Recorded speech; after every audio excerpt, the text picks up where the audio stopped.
noite com Jesus. Vamos ficar de pé, vamos ler a Bíblia.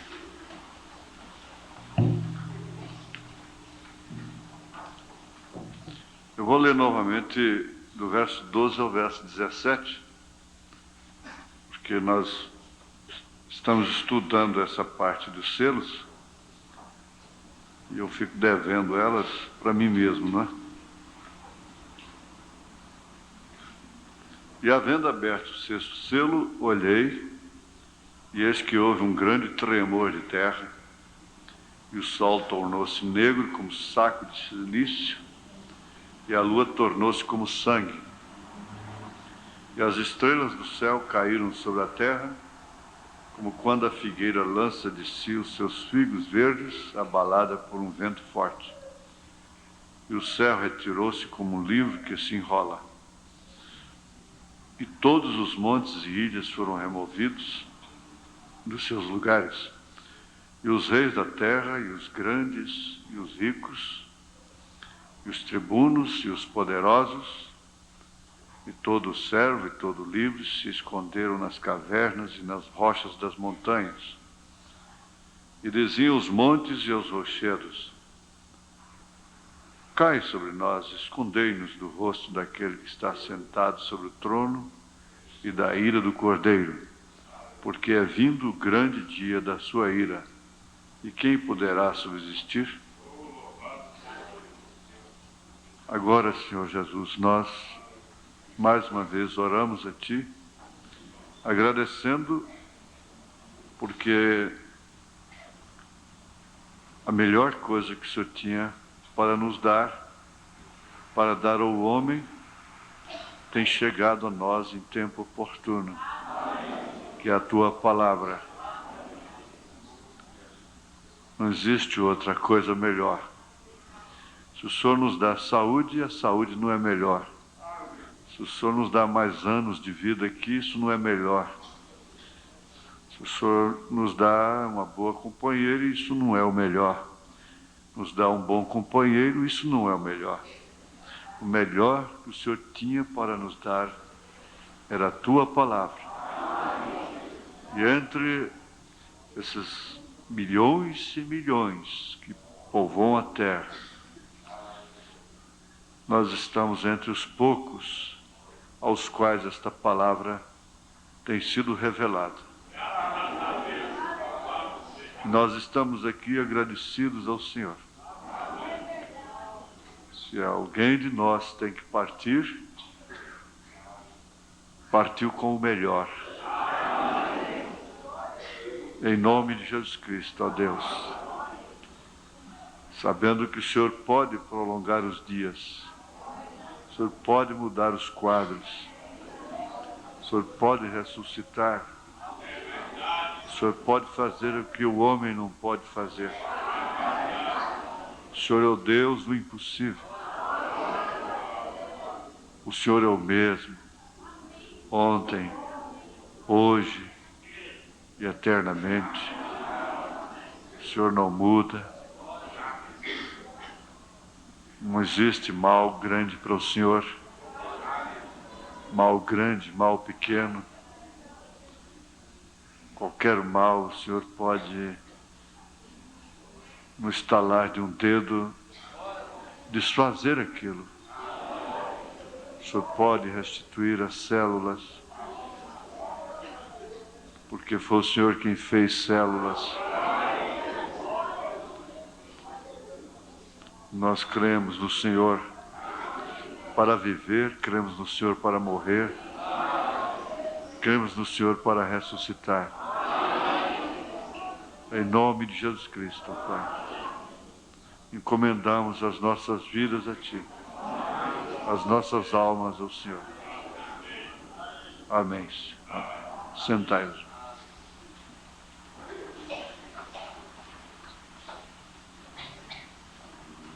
É uma coisa que está na dimensão humana. O profeta diz que você pode sair daqui e ser colhido ali, e ir calçar os sapatos e cair morto, não é?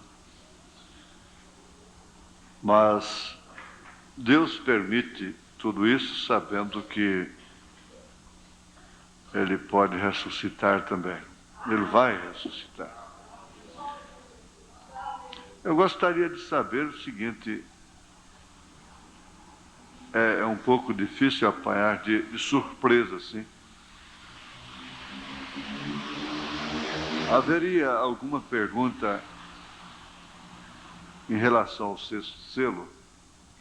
Alguma pergunta em relação ao sexto selo? Haveria?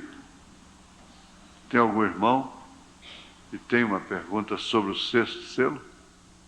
Não, não é de improviso, sim, não. Muito bem.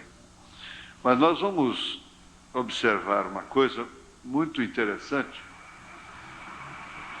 e muito profunda, e somente isso aqui, parágrafo 51 já, não? Somente isso aqui dá para a gente ter uma mensagem que ocupa todo o tempo do culto. Quando vinha para cá, debaixo daquele pé d'água, né, falei, hoje, será que vai gente na igreja? Né? Mas aí está a igreja praticamente lotada. Notem que com o tempo, observem, notem que com o tempo Jacó começou a sentir desejo de regresso, ou de regressar à sua terra. Então a gente dá até vontade de falar assim, bom, isso aqui eu vou deixar no caderno como um tema para uma mensagem. Os pregadores sabem o que significa isso. Notem que com o tempo, Jacó começou a sentir o desejo de regressar à sua terra. Dá vontade de pregar, não dá? Mas vamos ter paciência. Assim é também com Israel. E Jacó significa exatamente Israel. Depois que ele teve aquela luta com o anjo, lá no Vale de Jaboque, então o seu nome foi trocado, de Jacó para Israel. Israel viria a ser essa pequena grande nação, né? Mas está plenamente relacionado, quer dizer, dentro dos estudos do selo, deixando a pregação propriamente dita para depois, nós já estamos aprendendo o seguinte, que como Jacó sentiu que era tempo dele regressar à sua terra, Israel, a nação, os judeus, Israel, também começaria a sentir a mesma coisa, que havia chegado o tempo dele retornar para a sua terra. Então isso começou já com o broto da figueira, não é? Porque os gentios, as árvores falam dos gentios, nesse caso, o sermão profético, enquanto que a figueira fala dos judeus, de Israel. Hoje, o Estado de Israel, todo israelita, é chamado de judeu. Se bem que o judeu é aquele que vem da tribo de Judá, né? Seria somente esse. Mas falou judeu e Deus sabe a qual tribo cada um deles pertence. Não resta dúvida. Mas generalizou esse termo, judeu, se referindo a Israel. Então, os judeus sentiram que era tempo de voltar para a sua terra. Como também, olha, veja, como que aconteceu com Jacó e que vem acontecendo com Israel desde 49, que a sua bandeira, a bandeira de Davi, tremulou e ele se organizou como Estado. também a igreja começa a sentir desejo de regressar, de voltar. Agora, quando vem o desejo de regressar, nada mais serve para a gente naquele lugar. Eu estive fora de Goiânia 11 anos. Foi o único lugar para onde eu saí e por poucos meses apenas que eu fiquei fora de minha mãe, durante toda a minha vida, até que ela veio a falecer. Fiquei 11 anos em Brasília. Mas eu sempre olhava para cá, no horizonte, no crepúsculo da tarde, e suspirava profundo. E por último, eu comecei a ter visões de olhos abertos a respeito de Goiânia. E às vezes pregava dentro do caminhão, dentro do carro, batendo até no painel do carro. Tinha a impressão que ia passar por cima de gente, que eu via a multidão na minha frente. Vi uma lavoura muito grande aqui, e aquela chuva de pingos grossos mesmo. Vi uma torre muito grande aqui em Goiânia, de 4 pétalas. Muito grande mesmo, com 4 pétalas luminosas lá em cima, iluminando para os 4 cantos do país. Sobrevoei Goiânia, passando entre os fios de alta tensão. Tudo isso aconteceu. Mas eu percebia que era tempo de regressar para cá. E já vim para cá como um mensageiro de Deus. A meu retorno seria como um mensageiro de Deus para esse país, não é? Partindo aqui da porta do mercado.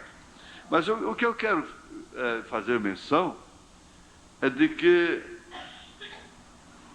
como Israel, como Jacó, Israel percebeu, sentiu que era tempo de regressar. Houve um movimento extraordinário entre os judeus, muito grande, um movimento extraordinário.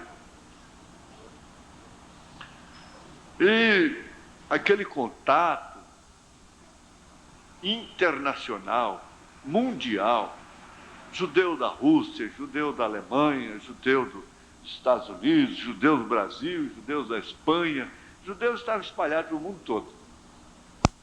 Então começou aquele avivamento para voltar, para regressar. Olha, a mesma coisa acontece individualmente. O cristão, o crente que tem sentado aqui, como o irmão Rufino sentou, o irmão Valdir, e que chega a uma determinada hora da sua vida, aqui, se perguntar para ele, você quer sarar? Ele diz não. Porque ele já começa a ver, do outro lado. Já começa a receber a recompensa da sua fé. Como eu dizia ontem para a família, a fé é o firme fundamento das coisas que se esperam e a prova das coisas que se veem. E quando a pessoa começa a entrar por esse estado, então ele já vai sendo envolvido por aquela atmosfera, e aquilo que ele creu, por isso não via, já passa a ver, a fé já vai sendo dispensada, porque já está vendo, já está contemplando. São muitos, milhares de cristãos que partiram, e em suas partidas, eles anteveram, eles puderam ver aquilo que eles creram, e descreverem aquilo que eles estavam vendo. Agora, é difícil a gente estudar sem pregar, né? O problema maior de todo é esse. Vamos voltar para os cedos. Então Jacó começou a sentir, e assim que ele sentiu, então ele estava disposto a pagar o preço. O que lhe custou o vale do Jaboque? Foi quando nada lhe valeu, seu gado não valeu, suas mulheres não puderam valer nada. Aquela mais amava, que mais deu a vida por ela, foi justamente a que levou os ídolos do pai. É que deu mais problema, fez o pai ir atrás deles, né? E nem filhos, nem gado, nem nada do que ele tinha ganhado com tanta sabedoria e esperteza, não resolvia nada. Mas ele não tinha como desistir, mudar de atenção. Eu já preguei isso aqui, olha. Nações ofereceram terra para Israel, não serviu. Você pode oferecer a Amazônia todinha para Israel, que Israel não quer. Mas deixar a Amazônia por aquele monte de areia, é lá, é o lugar. Aquele é o advérbio de lugar deles, né? Eles não trocam. E quando a pessoa está naquele estado que Jacó estava, ele só tinha uma direção, era aquela. Muito embora tivesse que ir caminhando contra a morte, porque Esaú significava a morte de Jacó. Mas ele tinha que trabalhar, andar, viajar naquela direção, porque era retorno, era regresso. Se ele tinha que sair do seu sogro, podia debandar-se, ganhar outra região, fundar uma outra região para Israel, fora daquela. Mas não, aquela era a prometida. Aquela estava no mapa de Deus. Estava exatamente no mapa de Deus. Então, não interessa outro lugar para você, para nós. Tenha que enfrentar o que tiver, a nossa terra está no mapa de Deus. Tem que voltar para lá, não tem jeito, não é? Então, não tem jeito mesmo de não pregar, então vamos pregar. Ele saiu e obteve todo o dinheiro possível por meio do roubo, olha a expressão do profeta, da mentira e de outras maneiras, porque a ele não lhe importava de onde vinha, nem como vinha, não é? Nem de quem era. Porém, logo começou a regressar à sua terra, porque tinha esse desejo. E em caminho se encontrou com Deus. E seu nome foi mudado. O desafio, todo desafio que nós estamos enfrentando, em relação aos irmãos que estão no leito, é um desafio para nós. Mas tudo isso faz parte do nosso retorno, do nosso regresso. Porque quando um membro é honrado, todo o corpo é honrado com ele. Quando um membro padece, todo o corpo padece com ele. Isso não tenha dúvida que é verdade, porque o Espírito Santo é que forma o corpo de Cristo. E por sua vez é filho de Deus, porque Jesus é filho de Davi com os judeus. Aqui ele é filho de Deus. E filho de Deus é a igreja. É o Espírito Santo na igreja que faz o Filho de Deus, o corpo, Filho de Deus. O corpo me preparaste, não é? Porém, logo começou a regressar à sua terra, porque tinha esse desejo. Por isso o profeta diz, irmão, Deus vai te julgar pelo desejo que você tem no seu coração. Se aquela doença, aquela circunstância combina com o desejo, Deus sabe se ela está combinando ou não com aquele desejo. O desejo no coração é uma coisa que determina destino. Porque pelo desejo se escolhe, pelo desejo se paga preços altíssimos. Custa o que custe aquele prato, eu quero comer. Custe o que custe aquela mulher, eu quero ela. Custe o que custe aquele homem, eu o desejo. E assim por diante. Paga-se um preço terrível pelo desejo, porque o desejo determina ações, atitudes, etc. Você entende o que é o desejo? Desejo é um fundo clamando a outro fundo.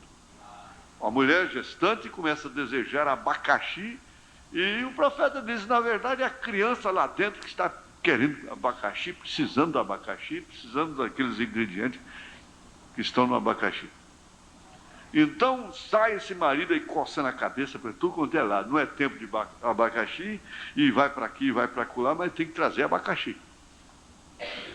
Mamão não resolve, nada resolve, porque o desejo é de comer abacaxi. Ou então, arroz com galinha.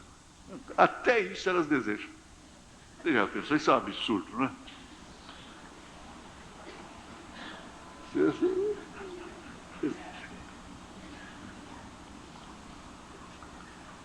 Mas é difícil a gente estudar os selos por causa da pregação. A pregação atrapalha os selos. Não é verdade? Você não tem jeito de estudar os selos sem pregar, como é que faz? Então, o desejo. Você já entendeu. Ele disse, olha, os seus motivos, os seus objetivos, o seu desejo. A mulher que não corta o cabelo, por quê? Porque é da igreja, porque é da mensagem, porque o marido, por causa do marido, porque por isso. Mas lá no fundo ela tem um desejo profundo de cortar seu cabelo.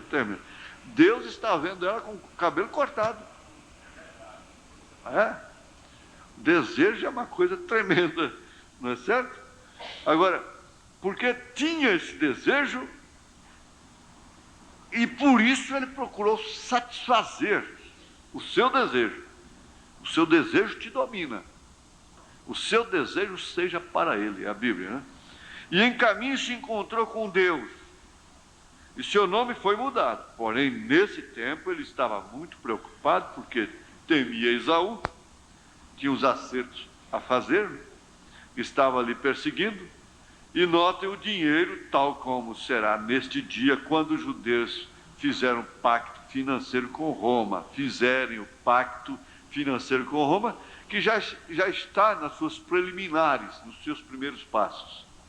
Está bem adiantado já.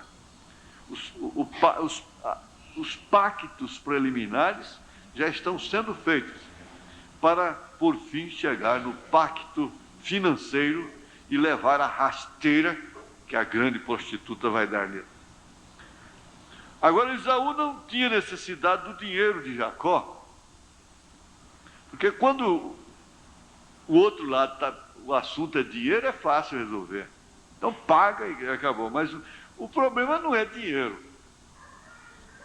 Como tampouco necessita Roma, porque Roma tem as riquezas do mundo em suas mãos. Porém, encontramos que naquela ocasião, quando todavia era Jacó, se encontrou com Deus, estava passando por esse tempo de tribulação. Então Jacó lançou mão de algo que era real. Houve um anjo que desceu do céu, e Jacó manteve seus braços ao redor do anjo, e ali se manteve. Este anjo lhe disse, tenho que ir-me, já está amanhecendo. Irmão, o profeta disse, irmão, o dia está para amanhecer, está por chegar, já estamos na alvorada, não é hora de soltar o anjo, não é hora de brincar, não é hora de passear por aí, mas não é hora mais de relaxar, não. A alvorada já tem chegado. Porém Jacó disse, não te deixarei ir se não me abençoares. Não podes partir, eu vou ficar contigo. Eu quero que venha uma mudança em minha situação. Agora aqui você mesmo prega. Aqui você mesmo prega. Você diz, começou a sentir o desejo de regressar à sua terra. Tinha esse desejo, e agora, o que é que você deseja realmente? Circunstancialmente? Porque esta é a única solução, é isso? Não sei. Eu quero que venha uma mudança em minha situação. Agora aqui, dá para você sapatear em cima. Dá para você ajoelhar e ficar muito tempo. Dá para você sentar, pôr a mão no queixo e não ficar rindo, nem cochichando, nem brincando. E prestar muita atenção, porque senão você me perturba aqui, viu, rapaz? Se você não veio para ouvir, pode ir embora. Então, eu quero que venha uma mudança em minha situação. Eu quero que venha uma mudança em minha situação.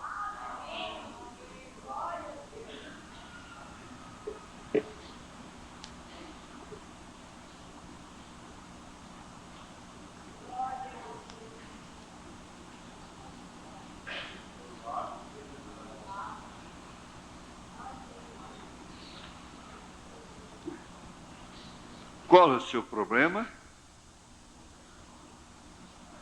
O que é que te faz chorar no altar? O que é que te faz chorar quando está na cozinha, trabalhando, cozinhando, lavando roupa? O que te faz chorar de madrugada? É a paixão por aquele rapaz? É a paixão por aquele carro? É a paixão por aquela casa? É a paixão pelo marido? É a paixão pela esposa? É a paixão pelo filho? É a paixão pela moça? Eu quero que venha uma mudança em minha situação, ou caso contrário, eu estou perdido.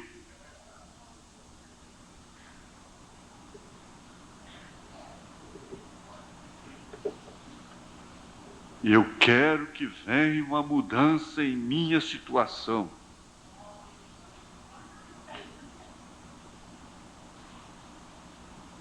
Ou caso contrário, eu estou perdido.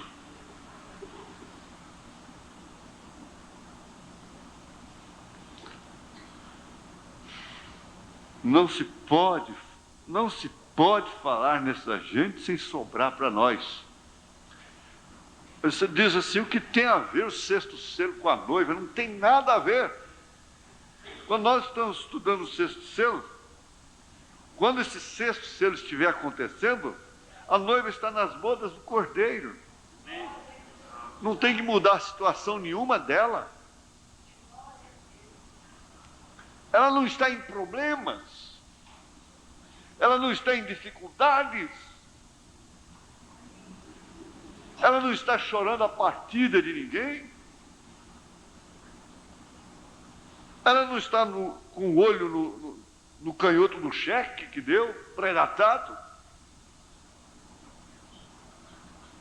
Poucos dias,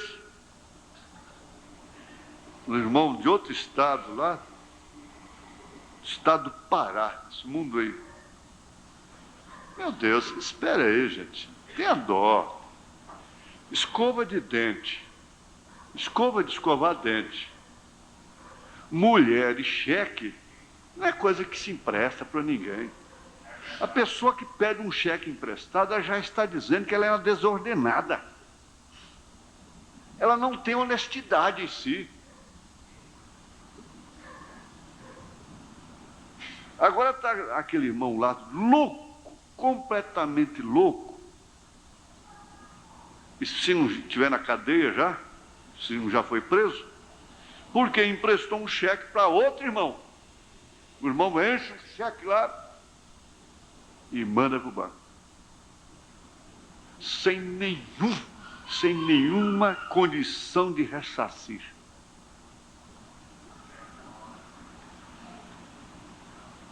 Eu fico pensando nessas coisas. Eu digo assim, meu Deus, que situação difícil, que precisa de uma mudança e que se não cair do céu, parece que o profeta tinha que chegar lá e dizer assim, ó, vem esse milhão aqui.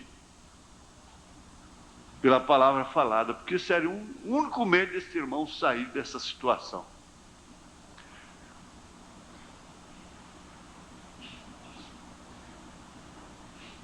E tantos outros problemas, quando o profeta está dizendo: pague as suas dívidas, não deva nada a ninguém a não ser o amor.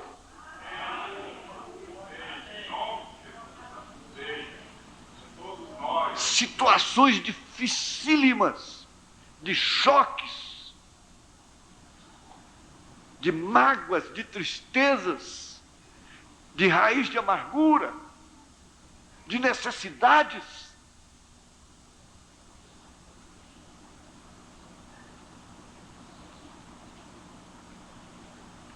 Eu quero que venha uma mudança em minha situação. Sabe? Porque senão eu vou cair morto qualquer hora. Eu vou sofrer um infarto. Eu vou sofrer um derrame. Ou então o que eu vou fazer? Eu vou sumir, vou evadir. Porque é cobrador de todos os lados.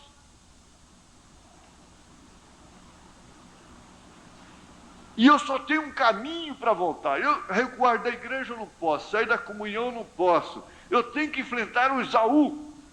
Sair do ministério, Deus me mata.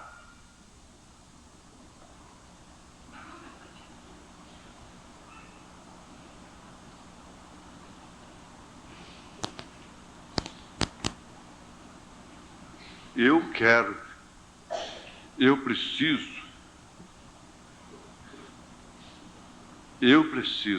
Agora você diz com você mesmo: eu preciso sair, eu preciso de uma mudança em minha situação. Minha situação deve ser a minha natureza. Nós ouvimos aqui domingo à noite, quando Deus nos deu aquela graça. Você viu o que virou o signo? Todo mundo agora está se dirigindo para o signo. Signo é porque eu sou leão, porque eu sou carneiro, é porque eu sou câncer, vou comer. Porque eu sou peixe, então eu vou nadar. Porque eu sou sagitário, porque eu sou escorpião. Ferrão, né? O irmão Branham disse que o Espírito Santo muda a natureza. E a situação todinha é criada por causa da natureza que nós temos. Natureza teimosa, natureza carnal, natureza preguiçosa, natureza ambiciosa, que quer ganhar só, sem trabalhar. Quer ganhar na astúcia, como Jacó. Mas pode deixar, o Esaú está lá na frente. Está te esperando. Você é filho de Deus, você é filha de Deus. Você tem que regressar, e só para a denominação não tem jeito, porque você não é porco para voltar ao lamaçal, você não é cão para voltar ao vômito. Você não tem para onde ir. Pedro diz: para onde iremos nós? Não tem jeito. E Jacó não tinha como, era só regressar. Isso é o que acontece com Israel, não tem como. Não é que eles queiram, por isso que o crente revelado nunca está contra Israel. Nós tivemos aqui o saudoso irmão Badielou, que era sírio-libanês. Ele falava para o próprio sírio, não sei como é que eles o mataram. Ele disse: nós somos filhos de Ismael. Israel que é filho de Abraão, de Isaac. Nós somos filhos de Ismael.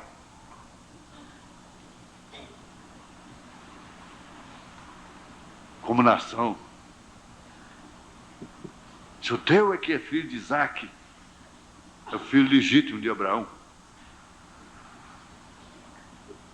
E não tem como mudar essa situação. Não tem como mudar, como tirar esse espírito.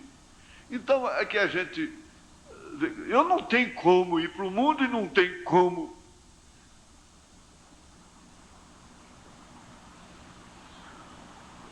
O do jeito que tem, é isso mesmo, meu filho, o caminho é esse. Tem que enfrentar a situação. Tem que enfrentar a situação e o que te espera é realmente a luz.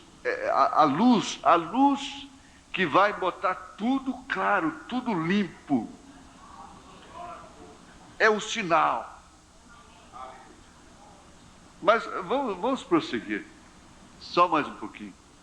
Esses são os 144 mil, os ganhadores de dinheiro que têm sido tão desonestos com as finanças, desonestos nas suas finanças, quer ganhar dinheiro só à custa de... Não importa se uma família fica chorando lá depois, ele tem que ganhar, ele quer ganhar dinheiro. Porém, quando eles por fim veem a coisa verdadeira e a possibilidade de agarrar-se a isso,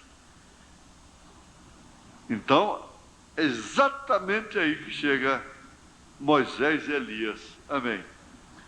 Eles também lutarão com Deus até os 144 mil das 12 tribos de Israel, até que os 144 mil das 12 tribos de Israel sejam chamados e tirados para fora. É a mesma luta que houve no Vale de Jaboque. Isso sucede justamente antes de começar a tribulação. Isso sucede exatamente, olha, presta atenção, antes de começar a tribulação com Formoso. Esses dois profetas, Elias e Moisés, pregarão como João Batista lhes dirão. E como João Batista, eles dirão: o reino dos céus está à mão. Arrependa-se, Israel. Arrependam-se de quê? Arrependam-se de seus pecados e de sua incredulidade e regressem a Deus. Creiam no Messias, creiam em Jesus. Agora recordemos algo. Esses grandes acontecimentos na natureza têm sucedido antes, como vemos com o versículo 12: o sol se pôs negro como saco de silício. Recordem, isto não sucede no tempo dos gentios. Isto é para Israel. Notem bem, disse que isto é para tirar os 144 mil. Isto sucede durante este tempo de tribulação. Abramos nossas Bíblias em Êxodo 10, 21, 23. Quando estava escrevendo estas notas bíblicas, estava tão estimulado, gritando, que é possível que as haja enredado todas. Eu estava gritando. Então disse o Senhor a Moisés: estende a tua mão para o céu e virão trevas sobre a terra do Egito, trevas que se apalpem. E Moisés estendeu a sua mão para o céu e houve trevas espessas em toda a terra do Egito por 3 dias. Não viu um ao outro, e ninguém se levantou do seu lugar por 3 dias. Mas todos os filhos de Israel tinham luz em suas habitações. Está todo mundo no escuro, mas os filhos de Israel tinham luz em suas habitações. Está todo mundo no escuro, isso também, está todo mundo no escuro, mas nós temos luz. Tenho luz no coração, diz. Agora notem como diz em Apocalipse: e o sol se pôs negro como um saco de silício. Vê você? São as mesmas coisas, os mesmos acontecimentos na natureza. Que foi? O que sucede quando acontecem estas coisas na natureza? Deus está chamando Israel. Aqui Deus está a ponto de libertar a Israel do Egito, da mão dos seus inimigos. Porém, aqui nesse tempo da tribulação, o vemos libertando-os da mão dos romanos, com os quais fazem o pacto. Viu? E as mesmas coisas sucedem. Durante esse tempo, caíram as pragas sobre os gentios. Se tivéssemos tempo, poderia mostrar-lhes o que sucederá com a igreja gentia. A Bíblia diz em Apocalipse 12 que o dragão, Satanás, mesmo se enojou com a mulher, os judeus. Em sua boca saiu um rio de água, multidões, gentes, que foram para fazer guerra com o remanescente da semente da mulher. Vem, isso é quando Roma enviar seus exércitos contra o remanescente da semente da mulher, os judeus. Você sabe que uma escritura só às vezes tem vários cumprimentos. Notem, a primeira vez quando estavam em mãos do inimigo e Deus os estava livrando, o sol se pôs negro como um saco de silício. Isto agora é a segunda vez ao final da tribulação. Agora queremos ler em Daniel capítulo 12, onde diz: mas naquele tempo será libertado o teu povo, todos os que se encontrarem escritos no livro. Recordem, Daniel está falando ali deste mesmo tempo, quando estas coisas devem suceder, ou seja, quando Israel será libertado ao final da 70ª semana. E naquele tempo se levantará Miguel, o grande príncipe, que se levanta pelos filhos do teu povo, e haverá um tempo de angústia, qual nunca houve desde que houve nação até aquele tempo. Agora comparem isto com o que disse Jesus em Mateus 24, porque haverá tão grande aflição, qual não houve desde que houve nação até aquele tempo. Notem também o 6º selo, e verão a mesma coisa, grande tempo de aflição. Mas naquele tempo, a parte final da 70ª semana, livrar-se ao teu povo todo aquele que se achar escrito no livro. Estes são 144.000 predestinados, os quais têm seus nomes escritos no livro da vida do Cordeiro, os quais serão libertados nesse tempo. E muitos dos que dormem no pó da terra ressuscitarão, uns para a vida eterna e outros para a vergonha e desprezo eterno.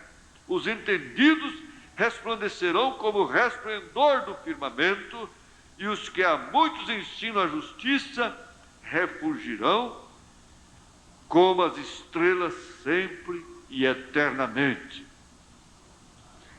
Olha, uma coisa muito importante que o profeta deixou aqui dentro deste 6º selo está no parágrafo 46 até o 68. Eu não vou ler, por causa do tempo, ao pé da letra.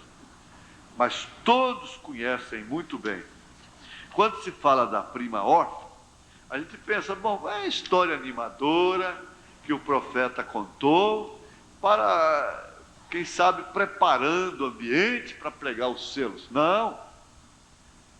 Essa história, esse caso aqui da prima órfã, faz parte da revelação dos selos. Não tenha dúvida.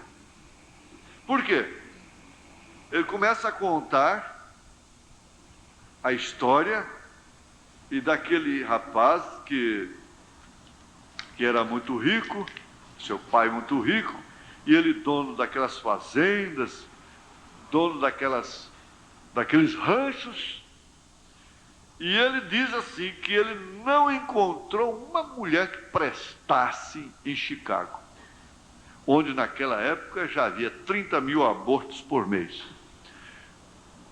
Não encontrou uma daquelas moças que pintavam suas bocas, suas unhas, seus lábios, seus olhos, e que viviam lisonjeando e prontas para qualquer aventura com ele, para ver se o enredava.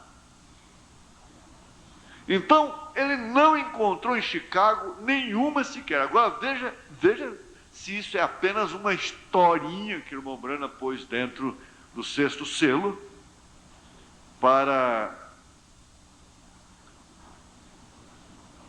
fazer preleção, até descer unção. Não, não é isso.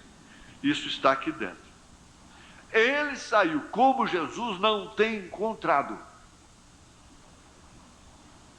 Não tem encontrado. As igrejas estão igual aquelas mulheres de Chicago. Ele saiu lá fora. Mesmo lá elas estavam. Três delas. 3 delas.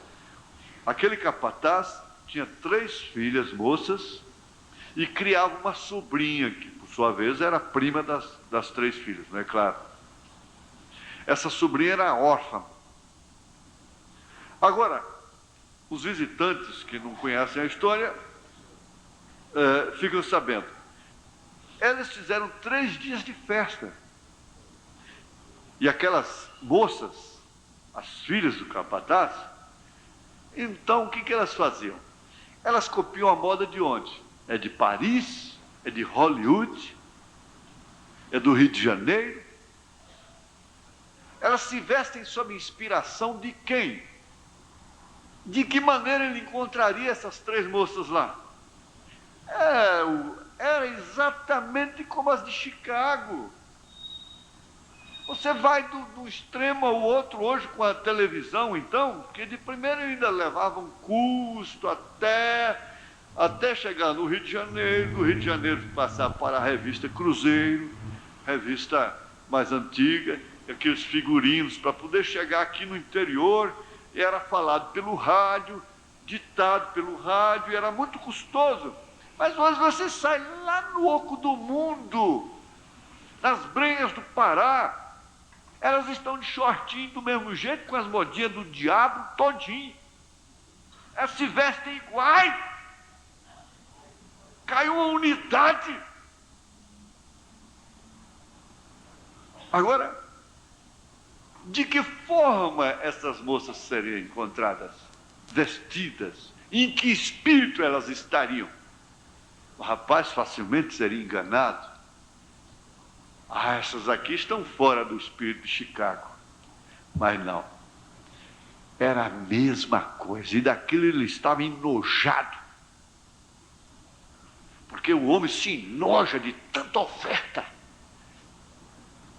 A galinha fica barata quando ela está na manguara, oferecida do jeito que está. Quando se pode ver tudo que uma mulher tem com a maior facilidade, ela cai o preço.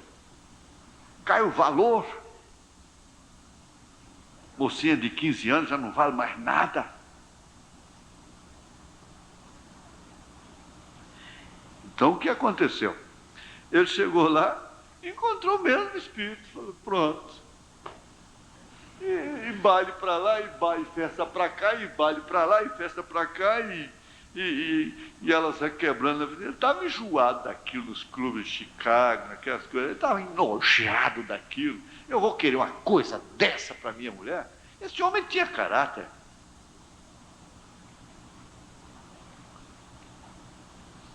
E enojado daquilo, saiu, foi para o curral. Chegou lá, ele encontrou uma moça de pés descalços, lavando louça. Vocês conhecem bem o que aconteceu. Na noite seguinte, enojado de novo, lá vai ele para o curral. A moça está lá. Mas o que você está fazendo aqui? Ela não tinha que estar com as unhas compridas, pintadas? Olha, rapaz, se você vê uma moça daqui com as unhas desse jeito, não casa com ela não, bobo. Casa não, pode ser bonito, mas não casa com ela não. Isso não vai prestar não, senhor. Não vai ser boa mãe não. Não seja idiota não, que não vai ser boa mãe não. E picotando cabelo e coisa e tal, e coisinha de cá, e a para de cá, e a para de lá. Pode saber, não vai ser boa mãe. É aquela novilha selvagem que o irmão Brana disse.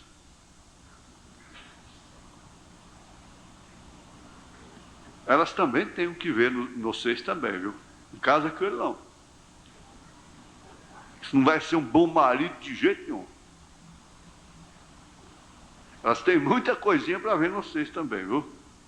Não é só elas que tem que ser vistas, não. Vocês também têm, os homens também têm muito sinalzinho que se elas observarem, elas não querem nada com certos rapazes. Mas o certo é esse, então por que você não está lá? Eu tenho que lavar.